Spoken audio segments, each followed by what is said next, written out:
안녕하세요. 하루 필수 말씀 충전 하필 큐티 조종환입니다. 오늘 함께 나눌 하나님 말씀은 욥기 5장 1절에서 27절까지 말씀입니다. 어서 부르짖어 보아라. 내게 응답하는 이가 있겠느냐? 하늘에 있는 거룩한 이들 가운데에서 그 누구에게 하소연을 할 수 있겠느냐? 미련한 사람은 자기의 분노 때문에 죽고 어리석은 사람은 자기의 질투 때문에 죽는 법이다. 어리석은 사람의 뿌리가 뽑히고 어리석은 자의 집이 순식간에 망하는 것을 내가 직접 보았다. 그런 자의 자식들은 도움을 받을 데가 없어서 재판에서 억울한 일을 당해도 구해해 주는 이가 없었고, 그런 자들이 거두어들인 것은 굶주린 사람이 먹어치운다. 가시나무 밭에서 자란 것까지 먹어치운다. 목마른 사람이 그의 재산을 삼켜 버린다. 엘리바스는 욥에게 부르짖어 보라 라고 말합니다. 아무도 응답하지 않을 거라고 확언하고 있습니다. 이 확신에 찬 말은 욥이 당한 재앙이 악에 기초해 있고, 이 죄악에 기초한 문제에 응답할 거룩한 존재들이 전혀 없다라는 말입니다. 이것은 어느 정도 욥에게 경험적으로 뼈아픈 이야기였을 겁니다. 우리가 생각해 보면 욥은 친구들이 오기 전까지 굉장히 외로운 상태로 오랜 시간 동안 아파했을 거고, 기도하고 부르짖었을 겁니다. 마침내 이 원망과 고통의 절규로 쏟아낸 이야기에 응답한 것은 하나님이 아닌 엘리바스의 말이었고, 이것은 전혀 욥이 기대한 응답이 아니었던 거죠. 어제 본문에 이어서 이 논쟁이 누가 더 지혜로운가에 관련된 것이라면, 이 엘리바스의 지적은 미련한 자가 당하는 고통스러운 결말을 욥이 당하고 있다라는 겁니다. 이런 독설 가운데에서 욥을 향해 돌이켜 지혜를 받아들이라고, 자신의 말을 듣고 깨우치라고 말하고 있는 거죠. 재앙이 흙에서 일어나는 법도 없고 고난이 땅에서 솟아나는 법도 없다. 인간이 고난을 타고 태어나는 것은 불티가 위로 나는 것과 같은 이치이다. 인간의 재앙과 고난은 너무나 당연하게 일어난다라고 말합니다. 하지만 이 당연한 고난은 이전의 논거에 의해서 미련하고 어리석은 자들의 시기와 질투와 분노 때문이라고 말하고 있는 겁니다. 따라서 고난이 하나님이 주신 것으로 이해하는 것이 아니라 이 죄악된 행위의 결과라고 말하는 거라고 이해해야 됩니다. 인간이 고난을 타고 태어나는 것으로, 자연스러운 것으로 이해하기 때문에 욥은 당연히 회개해야 됩니다. 나 같으면 하나님을 찾아서 내 사정을 하나님께 털어놓겠다. 그분은 우리가 측량할 수 없는 큰 일을 하시며 우리가 헤아릴 수 없는 기이한 일을 하신다. 땅에 비를 내리시며 밭에 물을 주시는 분이시다. 낮은 사람을 높이시고 슬퍼하는 사람에게 구원을 보장해 주시며 간교한 사람의 계획을 꺾으시어 그 일을 이루지 못하게 하신다. 지혜롭다고 하는 자들을 제 꾀에 속게 하시고 교활한 자들의 꾀를 금방 실패로 돌아가게 하시니, 대낮에도 어둠을 만날 것이고 한낮에도 밤중처럼 더듬을 것이다. 그러나 하나님은 가난한 사람들을 그들의 칼날 같은 입과 억센 소나기로부터 구출하신다.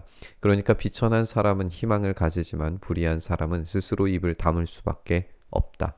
우리가 읽고 있는 것처럼 이 위의 설명들은 전혀 흠없이 진실에 가까워 보입니다. 분명히 하나님은 우리가 측량할 수 없는 큰 일을 하시는 분이시고, 기이한 일을 행하시고, 비를 내리시고, 낮은 사람들을 높이시고, 슬퍼하는 자들에게 구원을 주십니다. 이것은 진실이고 사실입니다. 자신이 지혜롭다고 말하는 자들을 자기 꾀에 빠지게 하심으로써 이 교만한 자들을 꺾으시는 하나님이라고 하는 이 표현을 생각해 보면, 사도 바울도 이 구절을 고린도 전서에서 인용했습니다. 그러니까 지금 이 엘리바스의 말은 사실이고 진실인 거죠. 하지만 아마도 이 바울이 이 말씀을 인용했을 때 이 일반적인 원리에서는 이 말이 옳지만, 이 욥에게 이 원리를 직접 적용해서 비판하는 것에 대해서는 적절하지 않다라고 말했을 거예요. 이것이 우리가 이 본문을 주의 깊게 이 이야기를 다뤄야 하는 이유입니다. 우리는 일반적 측면에서 친구들의 말에서 옳은 이야기들을 계속해서 만나게 될 겁니다. 하지만 그 배경과 내면을 파고들면 그 안에 짙게 섞여 있는 오류와 독소들을 발견하게 됩니다.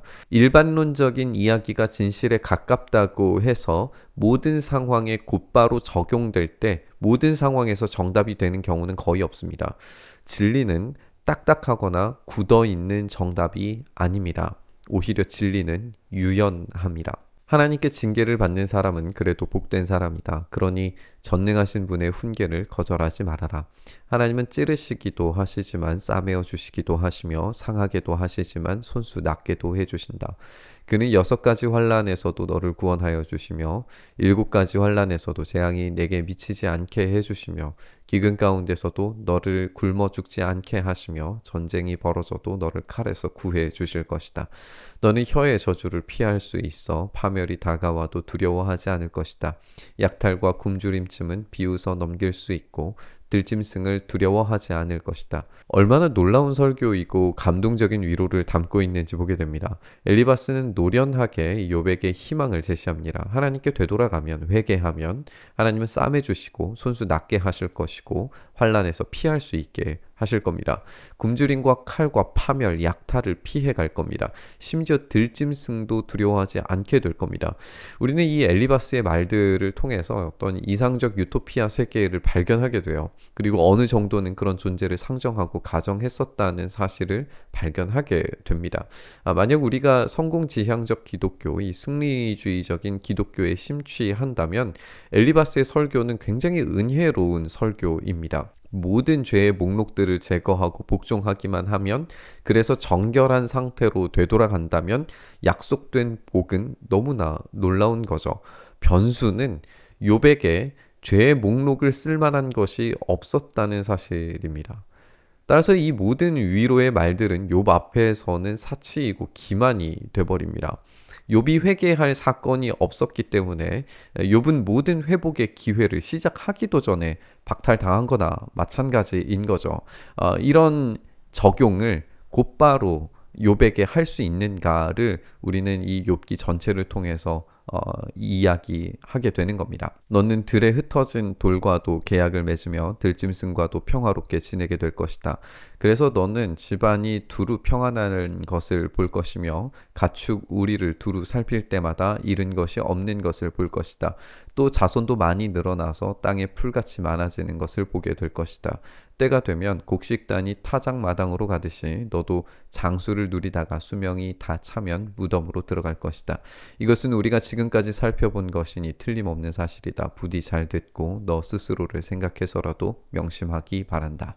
계속된 위로는 자연 만물에 대한 회복된 관념까지도 보여줍니다.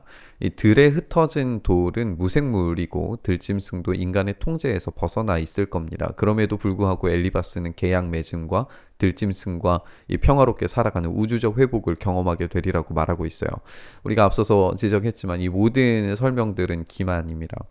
욥은 상황이 전혀 달라요. 욥이 이 문제가 있어서, 죄가 있어서 이런 상황들이 생기는 것이 아니라고 항변해봐도 전혀 파고들 틈이 없습니다.